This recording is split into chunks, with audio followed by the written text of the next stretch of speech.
What if I told you that this moment, this exact second, was not random? What if I told you it was prepared? Not by chance, but by the silent pull of destiny. What if, right now, you are standing at a crossroads you've been moving toward your entire life, and this speech is the turning point? You did not find this by accident. You were meant to hear it, because something inside you has grown tired of silence, tired of drifting, and tired of waiting. And that something, the voice of your other self, reached out. It pulled this speech into your orbit because it knows you're ready. You may not feel ready. You may still wrestle with doubt, but readiness has nothing to do with feeling. It has everything to do with decision. And today, you decide. This is not merely a speech. This is a spiritual interruption, a divine collision between the man you've been and the man you're becoming. And if you stay with me, not halfway, not distracted, but fully, it will change the rhythm of your life. But I must warn you, this change will not come because of what I say once. It will come from what you repeat again and again, because repetition is how your mind is shaped. Your subconscious mind, the soil of all results, does not respond to inspiration. It responds to autosuggestion, to the words spoken repeatedly with belief until they sink into your being and replace every doubt you once called truth. So I urge you, don't just listen to this speech, study it, repeat it, live it. Let these words become the new language of your inner world. The great ones I studied, Andrew Carnegie, Henry Ford, Thomas Edison, Charles Schwab, Abraham Lincoln, they all shared one thing in common. They controlled the language within. They repeated belief until fear had no place left to grow. Ford said, whether you think you can or think you can't, you're right. Why? Because belief repeated is belief installed. And belief, once installed, becomes destiny. So if you want to become the man you know you're meant to be, then this isn't a speech you hear once. It's the voice you play on your darkest days. It's the rhythm you rise to every morning. It's the compass you follow when the world goes quiet. And most importantly, it's the fire you return to until it becomes yours. This is not entertainment. This is your reprogramming. And if you stay with me, from the first word to the last, the man who finishes this speech will not be the same as the one who began it. Because today, we are not just talking about change. We are changing. Let us begin. There's a voice in you that never quite goes away. It doesn't shout. It doesn't argue. But it insists, quietly, consistently. It insists that you were made for more, even when you bury it under excuses, under the noise of the world, under the weight of routine. It doesn't die. It waits. It whispers. And today, it's grown louder, because something inside you is waking up, not just because you're tired of fear, not just because you're exhausted from delay, but because the voice inside is tired of being ignored. You see, I have spent decades studying the lives of the most successful men this world has ever produced. Men who were not born with brilliance, but who built it. Henry Ford, born on a farm, surrounded by doubt with no great education, still dared to build an empire. Why? Because he listened to that voice. He once said, "I am looking for a lot of men who have an infinite capacity to not know what can't be done." And that begins with one thing, believing the whisper more than the world. The world will always give you a reason to settle, a reason to wait, a reason to doubt. It will offer logic dressed as fear and fear dressed as caution. But that voice inside you, it doesn't care what the world thinks. It only cares about one thing, the man you were meant to become. And until you move, until you decide, that voice will remain unsettled. I believe you feel it now. It's why you've listened this far, because deep down you're no longer satisfied with being half awake. You are no longer content with repeating yesterday. You've tried distraction. You've tried comfort. You've tried waiting. And still the whisper remains, a whisper that says, "I am not done yet. I am not this version of myself. There is more for me, and I will not die with this music still in me." Do you understand how rare that is? Do you understand how many men silence that voice permanently? They drown it in approval, in laziness, in hesitation. They learn to cope with mediocrity. But not you, not anymore, because this moment and this speech is a reckoning, a confrontation between the man you were and the man who's rising. And the man who's rising has no interest in shallow goals or borrowed dreams. He doesn't care for applause. He doesn't crave comfort. He is after transformation. That is why you must repeat this speech. Because the voice that led you here, it needs reinforcement. Daily, hourly, constantly. If you do not feed it, the world will drown it out. But if you do, if you speak to it with clarity, with fire, with repetition, it will become the dominant voice in your mind. And once that happens, the world no longer gets to tell you who you are. Andrew Carnegie once told me, a man's thought, spoken with belief and repeated with discipline, will become the law of his life. That is not poetry, that is law. So let this be your new law. You repeat this voice. You rehearse it. You let these words become the rhythm of your morning and the foundation of your night. You let the new belief bury the old man. Because this is the real war. Not against the world, not against others, but against the part of you that still clings to the lie that you're not ready. You are ready, not because you feel it, but because you decided. And decision is where all power begins. You were meant to find this for a reason. Now you must become the reason. Let us go deeper. There is a moment in every man's life that splits the story in two. Before the decision and after. Not a decision made in passing, not a decision made with convenience, but a decision made so fully, so absolutely that everything which came before it begins to fade like a dream, and everything after becomes clear like steel. And I tell you this, you are standing in that moment right now. The moment where the man you've been must bow to the man you've decided to become. The world calls it change. But the men I studied, the builders, the giants, the titans, they knew better. They called it identity. And identity begins where hesitation ends. Charles M. Schwab, the man Andrew Carnegie trusted to lead an empire, was not the most brilliant man in every room. He didn't hold the most degrees. He didn't waste time debating the weather before planting his seed. He moved, he acted, he decided.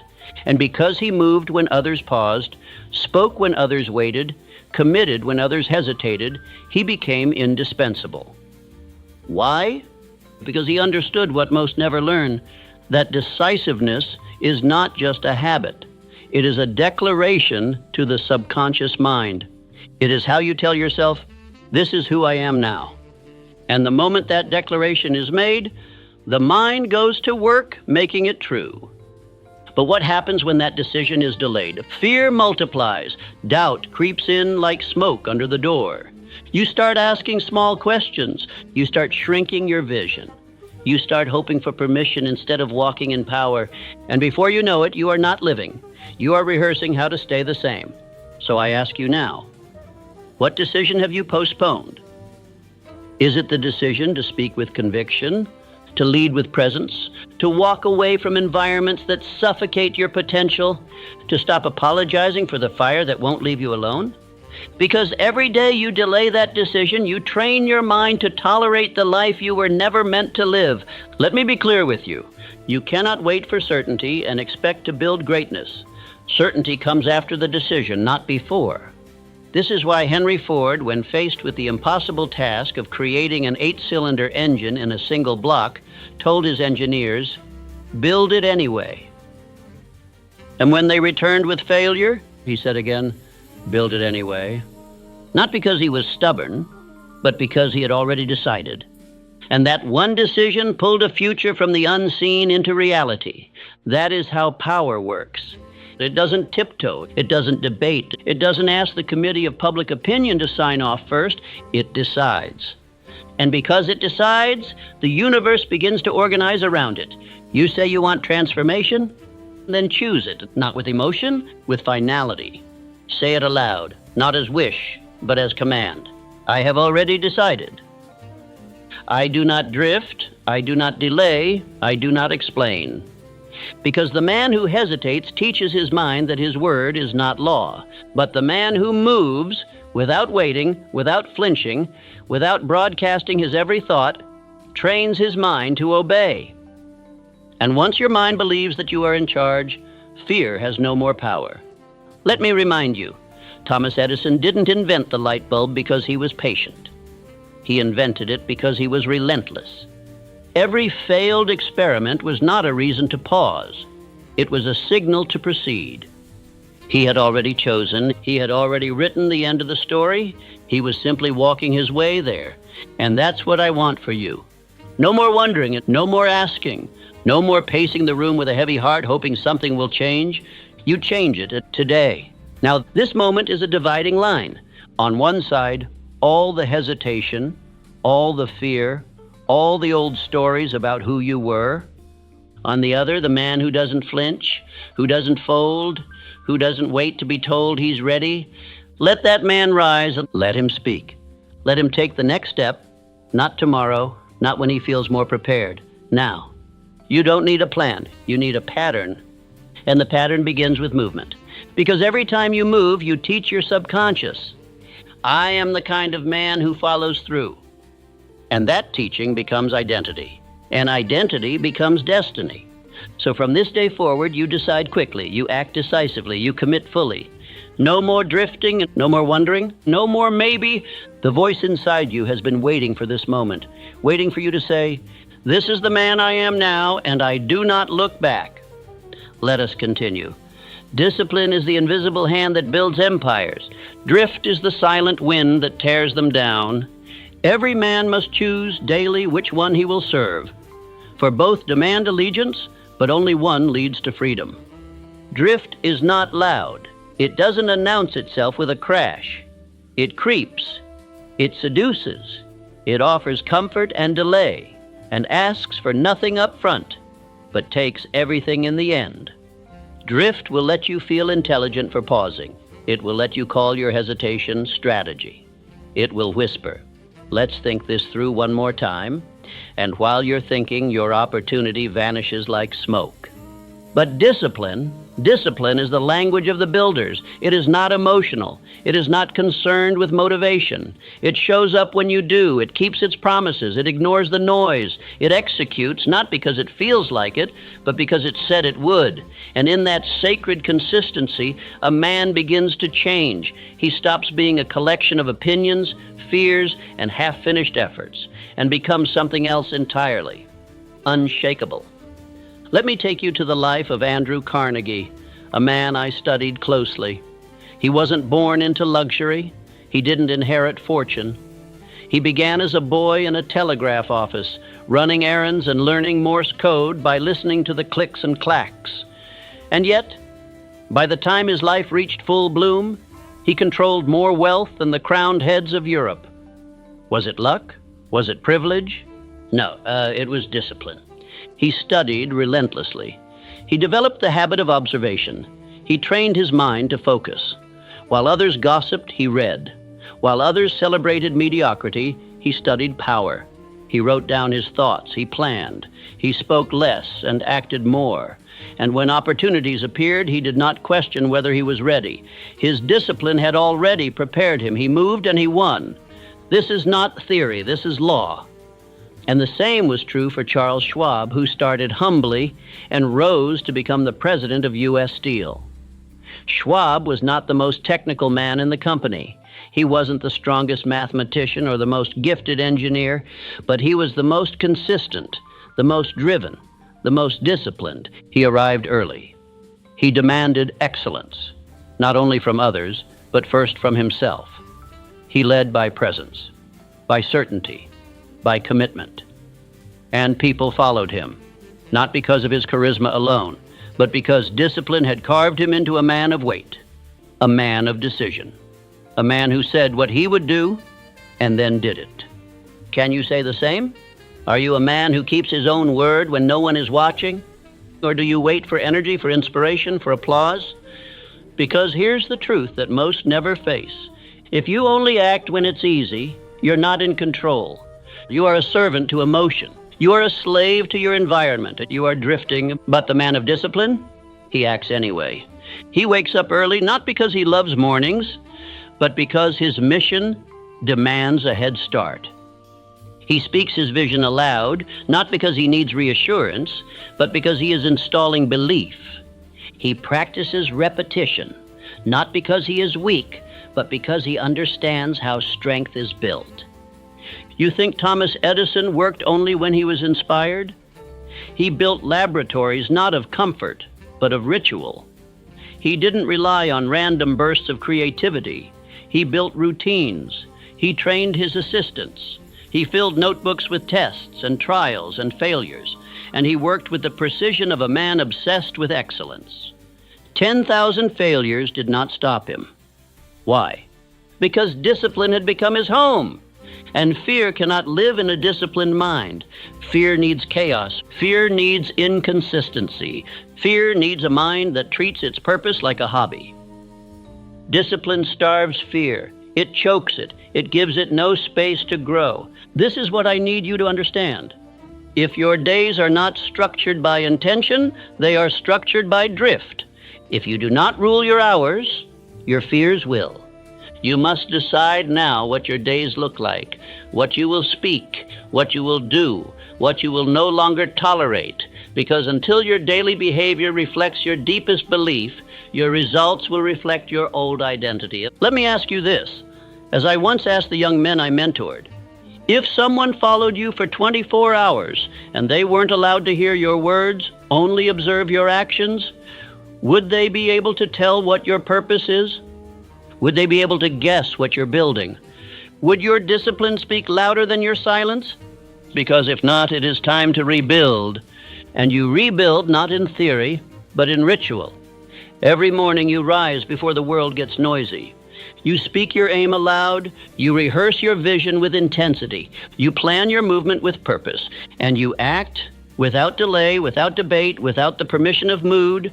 This is not punishment. This is not grind. This is freedom. Discipline is the only freedom a man will ever truly know, because it is the only thing that keeps his mind and body from being ruled by fear. Abraham Lincoln, during the darkest days of the Civil War, did not allow chaos to dictate his decisions. He moved with solemnity, with clarity, with discipline. He wrote, he read, he walked in solitude. He carried the nation not with noise, but with stillness. That is discipline in its highest form. And now it is your turn. Not to imitate these men, but to follow the principle, to walk with discipline into a version of yourself that fear cannot touch, to stop waiting for the storm to pass and begin training in the rain, to stop chasing motivation and become the man who no longer needs it. This is not for the crowd. This is for you. Say it aloud. I am not ruled by feelings. I am ruled by my decisions. I do not drift. I decide. My rituals build my power. My discipline is my identity. And say it not once, not twice, but every day. Let this part of the speech be the mirror you return to when you are tempted to take it easy, to skip the hard thing, to make an excuse. Because the man who repeats this, the man who lets discipline carve his life, just becomes impossible to shake, impossible to stop, impossible to fear. Let us now continue. Everything you are today, your confidence, your hesitation, your fears, your drive, all of it has been shaped by one thing: repetition. Not chance, not genetics, not fate, repetition. You have repeated certain thoughts so many times that they've become your nature. You've spoken certain words so often that they've become your voice. You've taken certain actions so regularly that they've become your identity. And if those thoughts were rooted in doubt, if those words were soaked in fear, if those actions were born from hesitation, then what do you suppose you become? Let me speak this plainly. You are not your circumstances. You are your patterns. And what you repeat, you reinforce. This is not poetry. It is not theory. It is law. The subconscious mind, the seat of your habits, your instincts, your responses, it does not judge. It does not reason. It does not question whether something is true or helpful. It simply obeys what is given to it most often and with the most emotional weight. That is why you can no longer afford casual language. why you can no longer joke about your dreams, why you must no longer flirt with doubt. You must speak power. You must act in power. You must repeat power until it becomes automatic. Let me bring you back to Henry Ford, who once said, "Whether you think you can or you think you can't, you're right." What was he doing? Autosuggestion, programming, training the subconscious not with theory, but with belief repeated as law. Ford didn't just say it once, he lived by it, he walked it, he enforced it, not just in his mind, but in the environment around him. His factories were organized around rhythm. His vision for the Model T was not achieved by wishful thinking. It was the byproduct of relentless repetition. Repetition in engineering, repetition in production, repetition in leadership, until what was once impossible became standard. Thomas Edison was no different. He did not create the light bulb because he was a genius. He created it because he repeated failure without letting it redefine him. He tried and failed 10,000 times. But every failure was processed through a mind that had already decided, this will work. And when you've already decided, when you've repeated that belief so many times that it becomes part of your nervous system, you stop reacting like a man who is uncertain. You act like a builder. You walk like a man who knows. Because repetition creates rhythm. Rhythm creates identity. Identity creates results. Let me ask you this. What do you say to yourself when you're tired? When you're frustrated? When no one is watching? Because that, not your goals, is your programming. You can have the greatest aim in the world, but if you are repeating weakness, your subconscious will sabotage the journey before it even begins. But if you begin today to repeat strength, everything changes. You speak power, even when you feel small. You move decisively, even when you're unsure. You hold your posture, even when no one is looking, not because it feels natural, but because you're installing a new nature. This is the part most men skip. They hear the ideas, they get inspired, they feel the energy of the moment. And then they return to their old speech, their old posture, their old identity, and wonder why nothing changes. Let me make this unmistakable. Change is not emotional, it is not motivational, it is repetitional. You become what you say the most. You become what you rehearse the most. You become what you tolerate the most. So if you truly want to rise, if you truly want to leave fear behind, if you truly want to become unrecognizable, you must become relentless about what you repeat. Every morning, I am focused, I am powerful, I act without hesitation. I do not drift, I do not shrink, I do not ask permission. I lead my mind, I lead my time, I lead my destiny. And every night, you repeat it again. You do this not because it feels magical. You do it because it rewires your operating system. Repetition is how the greatest men I ever studied forged their strength. Andrew Carnegie would rehearse his chief aim daily and demanded that those around him do the same. He knew the mind was malleable. He knew you could train belief. And he refused to let a single day pass without feeding it. This was not superstition. It was strategy. The same way you build muscle in the gym through repeated motion. You build strength of mind through repeated thought. And every word you speak is a rep. So be intentional. Be militant. Stop telling stories that weaken you. Stop repeating phrases that make fear your companion. Stop allowing casual thoughts to shape your sacred destiny. Say this now with force. I repeat what I want to become. My thoughts are not suggestions, they are commands. I do not rehearse fear, I install faith. This is the work, not once, not when you feel like it, not when the world gives you a break. Every single day. This speech, and the one you are listening to now, is not a message. It is a mirror, and it will only change you if you return to it, repeat it, install it. The greatest breakthroughs of my life and the lives of the men I studied did not come from hearing truth once. They came from repeating it until there was no space for anything else. That's why this must become your new habit. Wake, repeat, fall, repeat, doubt, repeat, win, repeat. because repetition is not just how you build belief, it's how you seal it. And once it is sealed, fear has nowhere left to land.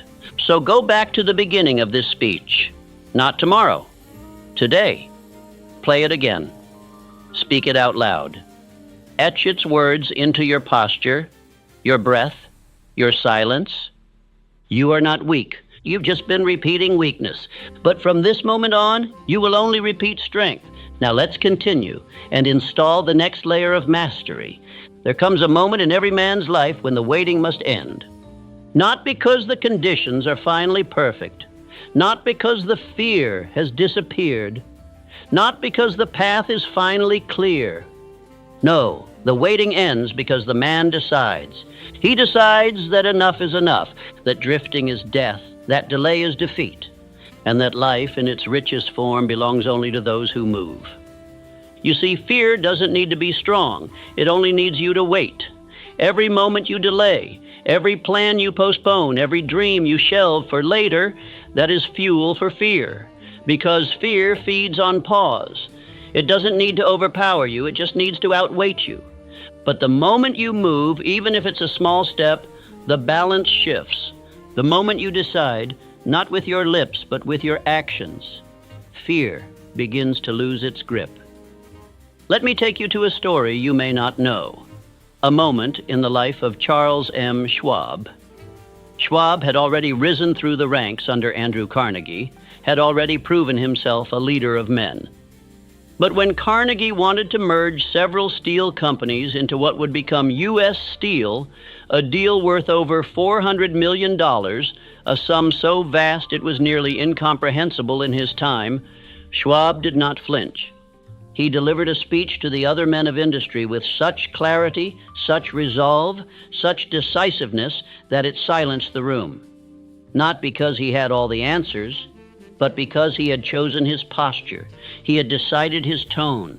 He embodied certainty. Carnegie later said that Schwab's speech was the single most effective presentation he had ever witnessed, not because of technique, but because of tone, because of movement, because Schwab did not wait for the perfect words. He acted. You must learn from this. Delay is deception. Waiting for motivation is like waiting for a fire to light itself. It doesn't happen. The spark begins with you. You must light it through motion. Let me speak now to that project you've delayed, that vision you've parked on the side, that thing you said you'd do once everything settles down. That's the thing you must start now, not later. Now, because once you begin, something magical happens. The mind that was clouded by fear begins to clear. The energy that seemed absent returns. The strength you thought you didn't have starts to move through you. Because clarity doesn't come before action. Clarity comes from action. This was true for Thomas Edison. Do you imagine he waited for a lightning bolt of certainty before inventing the light bulb? Number. He tried. He failed. He moved again. Over and over.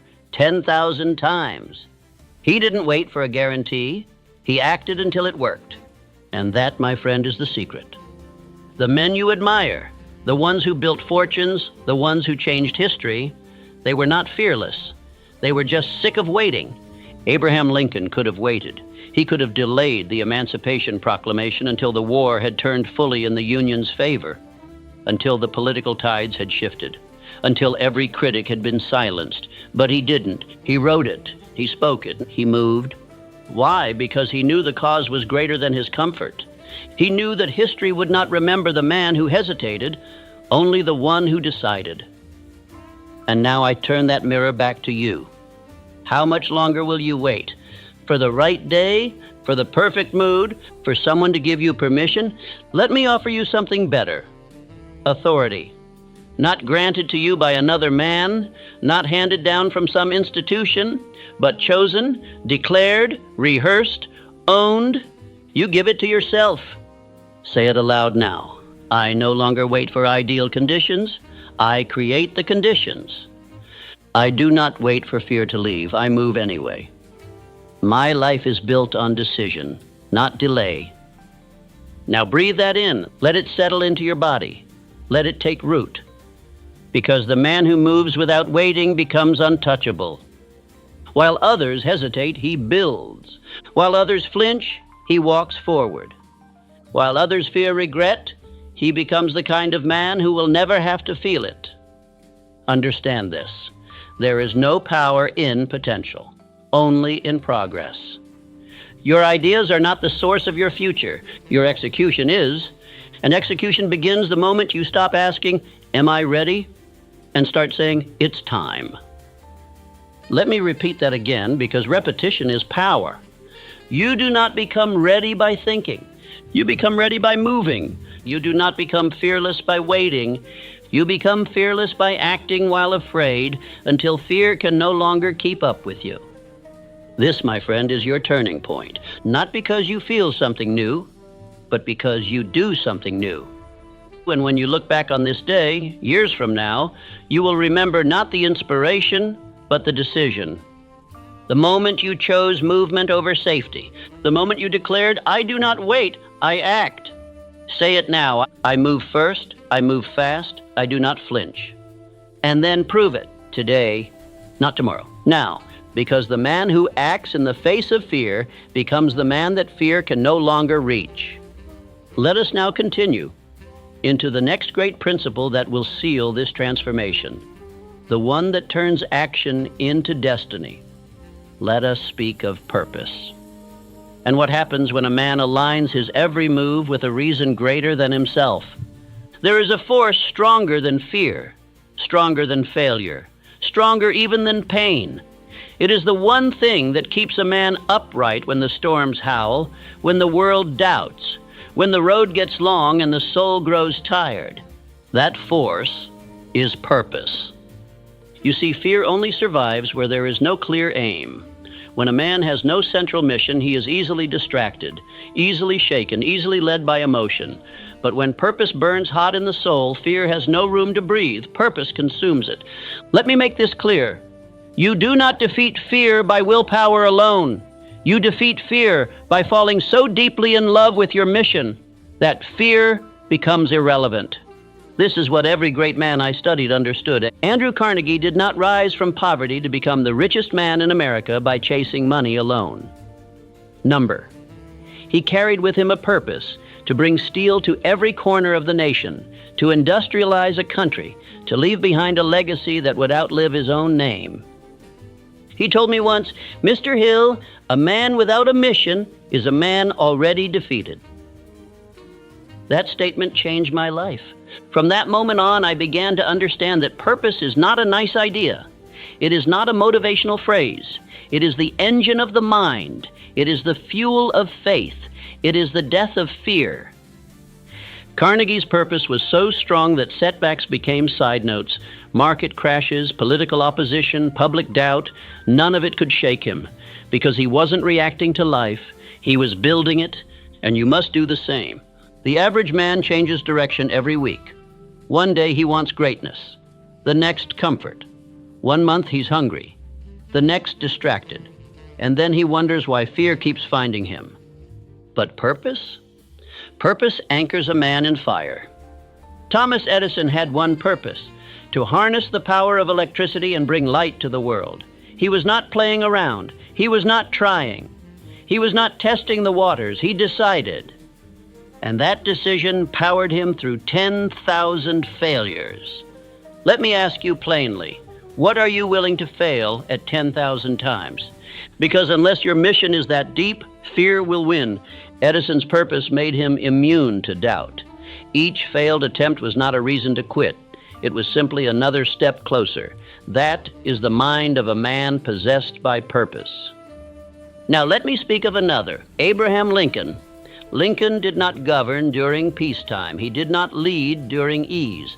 He led a divided nation through war, through death, through despair, and yet he did not waver. Why? Because he had purpose, a single sacred aim, to preserve the Union and end the moral crime of slavery. He could have waited. He could have compromised. He could have chosen the easy route, but he didn't, because his purpose made fear too small to stop him. You must now find your own. And I don't mean a vague dream. I mean one sentence, one aim, one mission so burning, so permanent, so aligned with who you are, that it becomes the lens through which you see every day, every choice, every step forward. Write it, speak it, repeat it, and then let your entire life bend to it. When you wake up in the morning, your first thought should not be, what should I do today? It should be, what action moves me closer to the mission? You're not here to dabble. You're not here to float. You're not here to exist. You are here to build. Say it now. My life is governed by purpose. My energy is directed. My actions are aligned. Say it again. I do not drift. I do not delay. I live with mission. This is how you make your mind fear-proof. You don't simply resist fear. You replace it. You give your mind something stronger to focus on. That's the secret. A distracted mind will always find fear. But a focused mind becomes unstoppable. Let me tell you about Charles M. Schwab again. He was not born the smartest man in the steel industry, but he carried purpose with him like armor. That's why Carnegie chose him, not for his skill, but for his clarity. When Schwab spoke to his men, he didn't just give orders. He transferred belief. He spoke from purpose and into purpose. That's what made him a leader. That's what made him immune to fear. Now I turn to you. What will your life revolve around? What will you build? Who will you become? Not someday, not eventually. Now, because the clock is moving, the world is spinning. And every minute you spend drifting is a minute you will never recover. Say this with me. I live from purpose. I build from conviction. I am immune to fear because I know why I exist. You do not need to know every step. You only need to choose your direction. The road will rise to meet the man who walks with mission. So walk, and when the storm comes, let it come. You have fire in your chest, clarity in your mind, and a mission etched into your soul. You don't need the storm to stop. You just need to keep moving. Because purpose makes even the fiercest resistance feel like confirmation. You are not a man waiting to find himself. You are a man declaring who he is and watching the world bend to it. Now we arrive at the edge of who you've been and who you are about to become. The man who began this speech may have been tired, heavy, hesitant, caught in the weight of delay, doubt, or defeat. But the man who finishes it, the man you are now, is no longer that same man. You've seen too much. You've heard the truth of your own power. You've remembered what most forget, that greatness is not given. It is claimed, and it is claimed daily. There is nothing more dangerous to fear than a man who remembers who he is, a man who speaks with conviction, a man who repeats power until it becomes his nature. That's what you've done here. But understand this. It does not end when the speech ends. This message is not a one-time event. It is not something you listen to once and expect your life to change. Change does not come from inspiration alone. It comes from repetition, from the daily hammer of belief, from the decision to play this message not once, but over and over again until the words become yours. That is the secret to autosuggestion. That is the discipline every successful man I ever studied practiced. Carnegie repeated his mission every morning. Ford fed his mind certainty not once, but constantly. Edison rehearsed belief so deeply, failure could not enter. And now it is your turn. You must return to this speech when you rise. You must return to it before you sleep. You must speak these truths until your subconscious accepts them as law. Because the mind does not obey what it hears once. It obeys what it hears repeated with emotion. And each time you repeat this speech, you carve a new identity. Each time you declare these words, you reinforce a new rhythm. Each time you come back to this moment, you take another step into your higher self. You were not meant to crawl through life. You were not meant to drift. You were not meant to break under pressure or hesitate in uncertainty or apologize for your ambition. You were meant to build, to command, to rise. You were meant to become the man others study one day and say he was unshakable. But that man is not in the future. He is not a distant version of you. He is here now. in every decision you make, in every repetition you choose, and in every moment you return to this message. And so I leave you with this. You are ready, not because you feel ready, but because you have decided. And what is decided in faith that will become real in time. Say it now. I will return to this message daily until it becomes my inner voice. I will repeat these truths until they rewrite my identity. I will not live in fear. I will walk in fire. And then do it again tomorrow, and the next day, and the next. Because the man who returns to power becomes power. Now go, speak less, move more, and repeat until fear no longer recognizes you. Until discipline is effortless. Until belief becomes your very breath.